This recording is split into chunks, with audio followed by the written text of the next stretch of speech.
welcome to a brand new episode of Coming Distractions brought to you by the Nerdpocalypse podcast. I'm your host, Jay. I'm here with my co-host, Carrie. What's up? All right, guys, we're back. Let's talk about Toy Story 4. This is the fourth installment in the Toy Story franchise, obviously, starring Tom Hanks and Tim Allen and directed by Josh Cooley. First-time director, Josh Cooley. Mm-hmm. Carrie, you got to see this as you are our Disney Pixar aficionado. What is the general plot of this movie, and what are your thoughts? So at the end of Toy Story 3, Andy, who is the kid that these toys belong to, goes away to college. He gives the toys to this little girl, Bonnie, who's a little girl in his neighborhood, so that the toys actually get played with instead of sitting around collecting dust. So this film picks up roughly where 3 left off. She's still a little girl, but she's getting ready to start kindergarten. Okay. And she's obviously anxious. She's a shy girl. She wants to take a toy with her, but they tell her no. So in class, using the crafting materials available to her, she creates a toy, and his name is Forky. And he's a spork. Is that correct? He is a spork. And he's voiced by Tony Hale, who brings like just the perfect amount of anxious energy to this character. So Forky deals with the existential crisis of being sentient. I couldn't remember who Tony Hale was. Yeah, that makes total sense. And all he wants to do is he's like, I'm trash. Like, I'm not a toy, I'm trash. And so he just keeps throwing himself into the trash, and Woody keeps like getting him out of the trash. So with a week to go before kindergarten actually begins in full, Bonnie's family goes on a road trip. She takes all of her toys with her because she's 4. And at one point in the road trip in this RV, Forky flings himself out the window, wanting to return to the trash from whence he came, and Woody goes after him. And they eventually make their way to this little town where the RV is to go back to Bonnie, to go back to their kid, but they also find an antique shop where Bo Peep one of the original toys. Like her lamp is in the window. So instead of immediately returning Forky to Bonnie, Woody and Forky take sort of a detour into this antique store where they meet an antique doll named Gabby Gabby. Oh boy. And Gabby Gabby has a broken voice box and wants Woody's voice box. And basically there's a few different sort of concurrent storylines where it's like Woody needs to get back into the antique store because he escapes from there, but he escapes without Forky. So Forky's in the antique store making friends with Gabby Gabby. These names are ridiculous. And he runs into Bo Peep again. Bo Peep is now considered like a lost toy, like she just sort of exists at playgrounds and doesn't belong to any one kid in particular. And then Buzz goes off looking for Woody and ends up making friends with Ducky and Bunny, who are carnival prize toys. Because there's a carnival in town as well. So there's all this sort of concurrent adventure going on. So do Buzz Lightyear and Woody, are they more separated in this one? Yes. Oh, that's interesting. Okay. This is honestly is this their civil war? No. This is honestly more of a Woody-focused storyline than I was sort of anticipating. A lot of it is dealing with the fact that Woody is still sort of clinging to his memories of Andy. Okay. Being his kid more so than Bonnie. He also, his Bo Peep is sort of his girlfriend. They don't really do anything explicitly romantic. It's not like they kiss or anything, but like obviously there's that's been a thing. Yeah, there's a mutual affection there.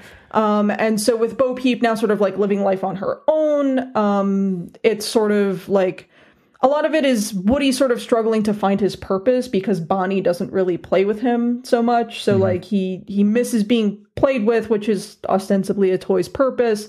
So he's just like trying to find a new purpose in life, which is why he's so hyper focused on getting Forky back to Bonnie, because that's like the only thing he's got left. So. Okay. So, all right, this is the 4th installment in this franchise. Mm-hmm. Many people said that this franchise was going to die after Toy Story 2. That clearly is not true. Right. Does this still have the same emotional beats? Does it feel just as... Because to me, so I've only seen the first two. I don't think I ever saw Toy Story 3. Yeah, Toy Story 3 came out in 2010. I definitely did not see Toy Story 3. So, and I really enjoyed Toy Story 1. I thought Toy Story 2 was pretty fun. But it feels like... some people are like, oh, like I said, some people are like, oh, I can't imagine this franchise stays around. But it clearly has, and it's resonating with new audiences. Right. And audiences who grew up with it. And I definitely fall into the latter group. Like, I was 5 when the first Toy Story came out. So, Jesus these Christ. Characters have been as much a part of my childhood as anything. As like Buzz and Woody were to Andy in the universe of Toy Story. Yeah, it's kind of funny. You almost I feel like I've aged with Andy. You're literally aging out of this franchise. Yeah. So does it? So you said that the emotional beats are still there. They're like, I don't want to spoil the ending because it's very well done, but like the last things that like Buzz and Woody say in this movie, I was just like, oh, I'm tender about these plastic figures who are not even real, right?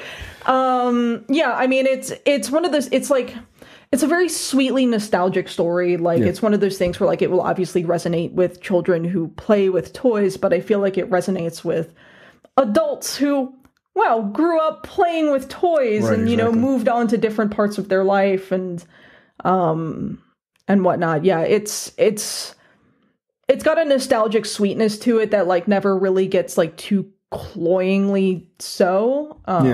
It's just that's always the thing with these movies, with the Toy Story movies specifically, because they are designed to pull at your heartstrings in a very specific way, but they somehow have been able to ride the line of not coming off as bullshit. Yeah, no, it's cool that very they've been able genuine. I mean, I can't see them doing another film with this specific set of characters. Like, this very much felt like this is the final chapter for this particular crew. Okay. I really enjoyed it. It's really well done. I guess I was a little, like, in terms of the way the narrative is structured, it makes sense for Woody to be the focus of this particular story. Okay. I would have liked to see more Buzz. I would have liked to see more Jessie, just more of the other toys that we already know in general. But the addition of the new characters was also really good. I ended up really liking Forky. I was expecting him to be obnoxious, but he's very well written. Tony Hale does a really good job. He's hilarious. He's super funny. Like, characters that I saw in the trailers that I basically expected to be cameos ended up being a much larger part of the story than I anticipated. So Keegan-Michael Key and Jordan Peele as Ducky and Bunny were so good. They have absolutely the funniest moments in the film. Keanu Reeves as Duke Kaboom, Canada's greatest stuntman, is so good. That dude is having a fucking tear these last couple definitely months. Stay for the credits because those guys have very good moments in, like, some mid-credit sequences and whatnot. All right. God, what else? Yeah, even there are some horrifying moments in this, like, beyond the whole, like, existential crisis of, like, watching a toy gain sentience for the first time. Like the antique toys. So you've got Gabby, who's just sort of like a doll that you pull a string and she says something nice to you. Right. She has 4 bodyguards that are all ventriloquist dummies that are all named Benson, and they, like, the way that they're animated, that they just sort of like shamble around. I'm just no, thank you. Ventriloquists or dummies are the worst. Yeah, but yeah, there's definitely some moments that'll get you on, like, just a little bit of a horrifying note. But yeah, the whole thing is really well done. All right, so if you had to give it a score out of 5. 4. Yeah, 4, okay, 4.5. So it's pretty solid. Really, really good. Okay. I have one question though. Mm-hmm. Did you cry? Yeah. Yeah. All right. Then it's a successful Toy Story movie. That's the line. Like, I laughed. Did you cry? I definitely cried. Boom. Yeah. They nailed it. They got exactly the 2 emotions they want out of you in that movie. 100%. All right. So 4.5. Yeah. I mean, it's one of those things. I've always considered Toy Story to be, like, the best of the Pixar top shelf franchises. Yeah. It's the top shelf.